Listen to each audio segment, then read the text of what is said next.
What defines a trailblazer? In our opinion, a trailblazer is someone who paves the way for those not far behind and sets the bar for those to come. In the 1960s, there weren't just challenges, but life-threatening barriers for African Americans, women, and other minorities. One of the biggest barriers facing African Americans and women in the workplace was the glass ceiling.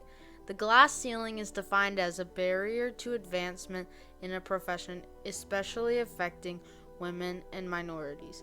Many professions were closed off to these groups. In our documentary, we will examine the life of Dorothy Butler Gilliam, the first African American female journalist to work for the Washington Post.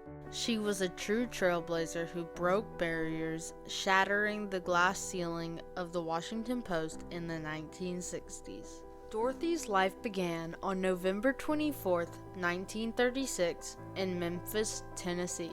She was one of 10 children born to Ade Conklin Butler and Jessie Mae Norman Butler. Dorothy's father built an African Methodist Episcopal church. As a member of her father's church, she received reaffirming messages that developed in her a strong ethical core. We don't know much about her early years, but we do know after graduating high school, Dorothy went on to attend college with the goal of becoming a journalist.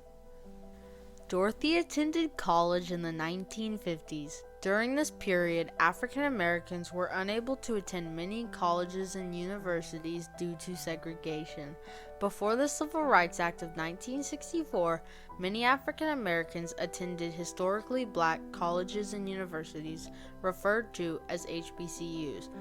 Dorothy began her college career at Ursuline University in Louisville, Kentucky. She was one of 8 women to integrate the Catholic Women's College. While she was at Ursuline, she worked as a typist for the Louisville Defender, an African American newspaper with a circulation of about 15,000. She later transferred and graduated in 1957 from Lincoln University, an HBCU in Missouri, with a bachelor's degree in journalism. During this time, she worked at the Tri-State Defender, a weekly African American newspaper based out of Memphis, Tennessee, often covering stories detailing the civil rights movement. Dorothy went on to earn a master's degree in 1961 from Columbia University. Columbia University is one of the highest regarded schools in the country and is considered part of the Ivy League. Dorothy's primary goal when she began her career was to examine issues that impacted the black community. She spent 4 years in the black press and would report where no white news reporters would go.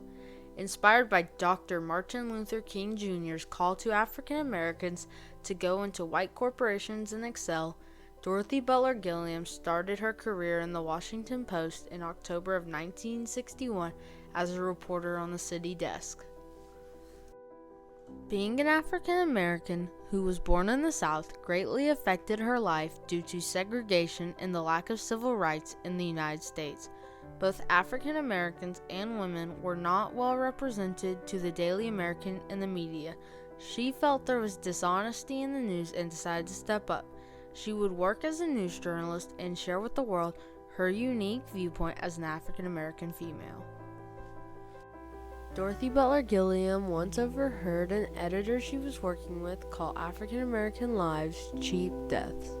I made a mental note that I would someday find a way to fight against such arrogance, ignorance, and white supremacy. And later, as editor and columnist, I did. Her work at the Washington Post gave lots of people insight into the lives of African Americans and females, as well as the struggles these groups faced in society. She would frequently report on key issues in the African American community and gave her own insight on issues like politics, race, sexism, and issues affecting the everyday person like the Cold War.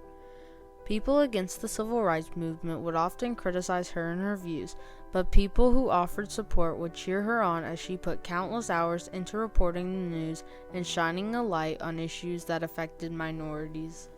Dorothy talks about her experiences covering the integration of Ole Miss as one of the most incredible events she covered.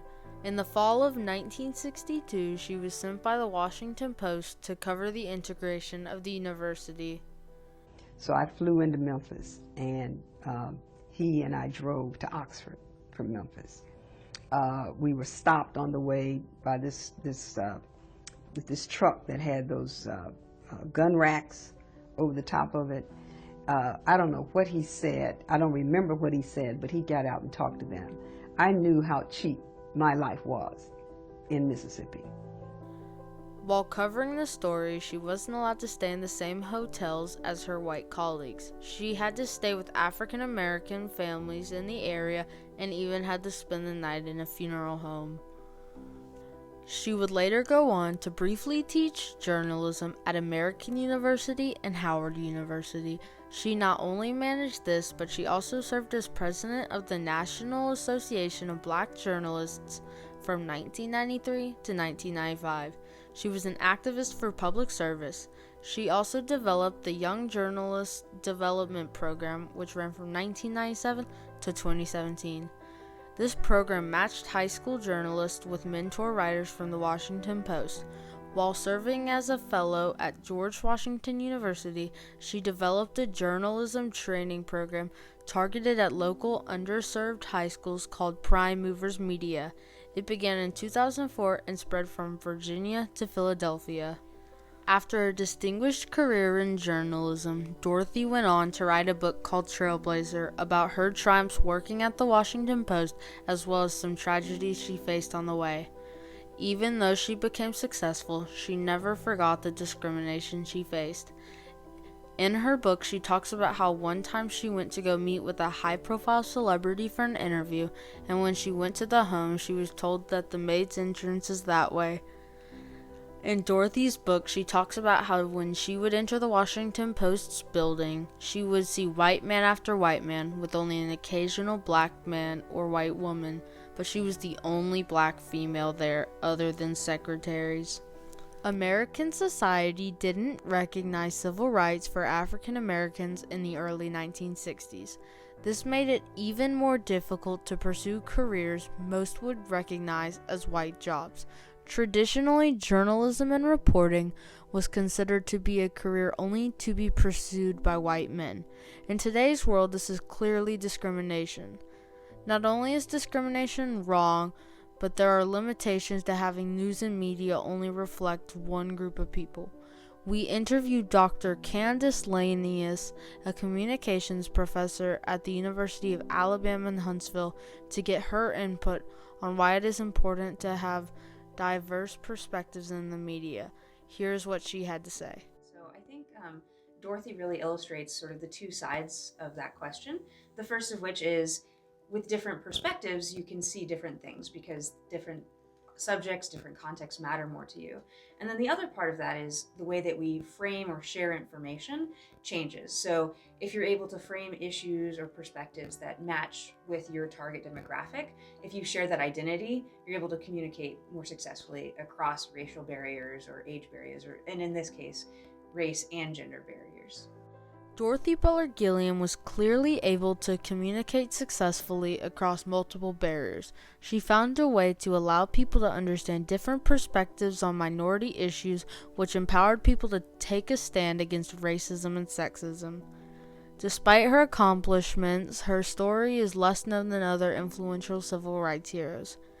This is a problem with lots of other influential moments in history where women's roles in history are often downplayed by a male-dominated society. Dorothy Butler Gilliam paved the way for both women and African Americans to pursue careers in journalism. She also gave a voice to minorities with her reporting and helped inspire young minorities to pursue careers in media. Dorothy Butler Gilliam fits all the qualities of a true trailblazer and should be recognized for shattering the glass ceiling at the Washington Post, a truly historical barrier that needed breaking.